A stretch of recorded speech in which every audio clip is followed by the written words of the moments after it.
કોંગ્રેસના પૂર્વ રાજ્યસભા સાંસદ નારણ રાઠવા ભાજપમાં જોડાયા. પુત્ર અને 500 જેટલા સમર્થકો સાથે નારણ રાઠવા ભાજપમાં જોડાયા. આપ્યો છોટાઉદેપુરમાં મોટી હોસ્પિટલ આપી છે.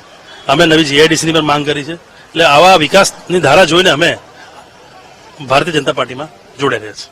ચૂંટણીની વાત કરવામાં આવે તો સંગ્રામ રાઠવાનો ચહેરો ક્યાં જોવા મળશે?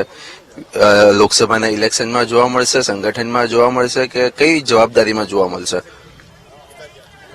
ભારતીય જનતા પાર્ટીનું નિશાન કમળ છે. જ્યારે પણ ચૂંટણી થશે ત્યારે કમળ નિશાન હશે. સંગ્રામ રાઠવા અત્યારે સંગઠનમાં છે, કાર્યકર્તા છું. પાર્ટી જ્યારે પણ જે પણ આદેશ કરશે એ હંમેશા અમે કામ કરવા માટે તત્પર રહીશું. ચૂંટણી લડવાની તૈયારી કરી? અત્યારે તો કાર્યકર્તાના બેઝ પર જોડાયા છે. આગળ જોઈએ છે કેવી કેવી ધારા વહે છે એ પ્રમાણે દેખીએ આગળ. હજી ચોક્કસથી આ હતા સંગ્રામ રાઠવા. ચૂંટણી બાબતે સ્પષ્ટ કહ્યું છે કે ચૂંટણી લડવાની તો કોઈ પણ ઈચ્છા હોય, પરંતુ જે પક્ષ અને સંગઠન કહે તે રીતની કામગીરી કરવામાં આવશે. કેમેરા પર્સન પ્રવીણ વાઘેલા સાથે પાર્થ જાની, વીટીવી ન્યૂઝ, ગાંધીનગર.